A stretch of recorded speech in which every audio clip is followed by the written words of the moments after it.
Sejam bem-vindos ao nosso vídeo. Hoje vamos conversar sobre um tema muito interessante, a filosofia na ciência. A primeira coisa que muita gente se pergunta é: o que a filosofia tem a ver com a ciência? E a resposta é tudo. A ciência moderna nasceu de perguntas filosóficas. Antes de termos laboratórios, microscópios e óculos complexos, existiam filósofos, observando o mundo e tentando entender como ele funcionava. Foi a partir dessas reflexões que surgiram os primeiros passos do que chamamos hoje de método científico, ou seja, a filosofia é a raiz da ciência. Nesse vídeo, vamos explicar essa relação, mostrar como a filosofia ainda influencia a ciência atualmente e por que ela continua sendo essencial para que o conhecimento avance com responsabilidade. Como a filosofia deu origem à ciência? A história da ciência está profundamente ligada à filosofia.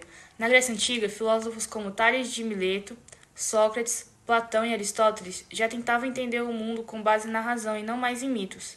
Aristóteles, por exemplo, fez observações da natureza que influenciaram a biologia por séculos. Ele buscava explicações lógicas para os fenômenos naturais. Com o tempo, a filosofia foi evoluindo até influenciar pensadores como René Descartes, que dizia: penso, logo existo.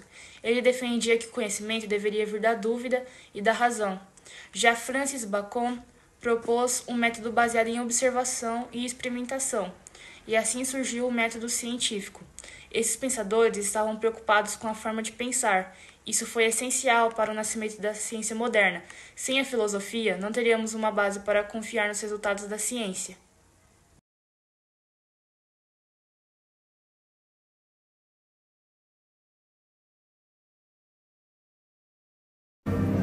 Embora estejam conectadas, a ciência e a filosofia têm formas diferentes de trabalhar. A ciência se baseia em provas concretas, testes, números e experimentos. É voltada para o que pode ser observado, medido e repetido. Já a filosofia trabalha com ideias e pensamentos, argumentação lógica e raciocínio abstrato. Por exemplo, um cientista pode estudar o funcionamento do cérebro. Um filósofo vai perguntar: o que é a mente? Ou o que é a consciência? Mas as semelhanças também são grandes. Ambas buscam compreender a verdade, questionam o mundo e estimulam o pensamento crítico. Inclusive, muitos debates científicos envolvem questões filosóficas. A filosofia quântica, por exemplo, levanta discussões sobre a realidade, o tempo e o espaço. Todos temas que também são da filosofia.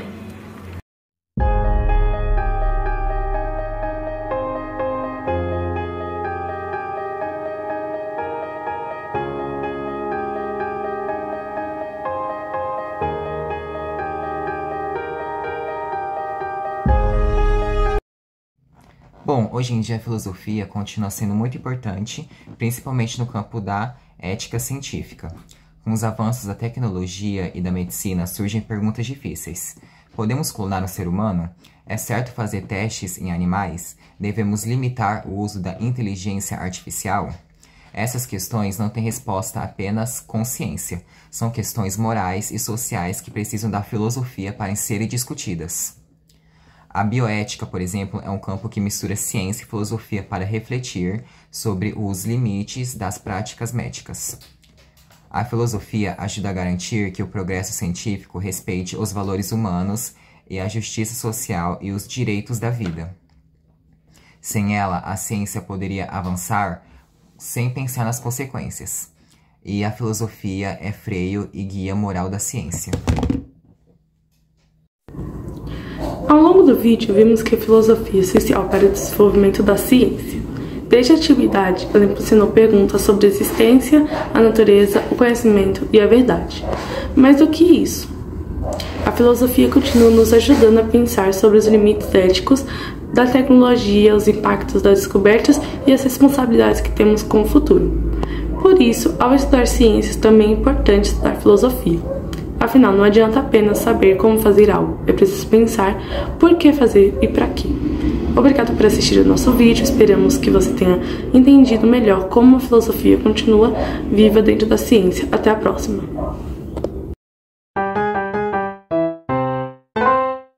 A ética é sem dúvida a disciplina filosófica com maior aderência nos dias de hoje. A grande maioria das profissões tem hoje seus códigos de ética numa tentativa precisamente de sistematizar os princípios de orientação desses futuros profissionais. Ainda assim, sentimos cada vez mais que vivemos uma crise moral. Pergunta que resta é, afinal, o que há na dimensão da prática humana que faz com que disciplinas como a ética e a bioética tenham um caráter tão emergencial? A resposta e o spoiler eu falo logo. Hoje vivemos uma crise dos paradigmas éticos ou axiológicos na cultura ocidental. Bora refletir um pouquinho sobre isso. Meu nome é João de Castro, sou professor de filosofia. Aqui no canal você encontra conteúdo de filosofia todos os dias. A crise dos paradigmas éticos ou axiológicos na cultura ocidental é um tema complexo e multifacetado que reflete as transformações profundas pelas quais a sociedade tem passado, especialmente a partir da modernidade. Essa crise pode ser entendida como um questionamento ou enfraquecimento dos valores tradicionais que por séculos orientaram a moral, a política, a religião e as relações sociais no Ocidente. Eu vou elencar dois aspectos e você pensa aí comigo se eles fazem sentido. O primeiro deles é a globalização e o contato entre culturas diversificadas levaram ao reconhecimento de que os valores que outrora eram considerados universais não são tão universais assim, mas construídos social e historicamente. E isso gerou o que chamamos de relativismo moral, onde verdades éticas absolutas, como as baseadas na religião ou em tradições filosóficas clássicas, perderam seu prestígio e passaram a ser questionadas. Por um lado, esse movimento global promoveu mais tolerância e inclusão, por outro, criou uma sensação de falta de fundamentos sólidos para a conduta humana. O segundo aspecto é o impacto do que chamamos de pós-modernidade, e que inclusive foi tema de vídeo aqui no canal. A pós-modernidade criticou as grandes narrativas como o cristianismo, o iluminismo e o marxismo, que antes forneciam bases para os valores. Sem um marco unificador, os indivíduos e sociedades passaram a adotar valores fragmentados que evidentemente não têm o mesmo vigor. Igrejas, famílias e escolas perderam parte da sua autoridade na definição do que é certo ou errado. Se é que isso existe, claro. A verdade é que a crise dos paradigmas éticos no Ocidente não é necessariamente um sinal de decadência, mas sim de transição. A ausência de consenso reflete a complexidade de um mundo diverso e em rápida transformação. Na verdade, o desafio é construir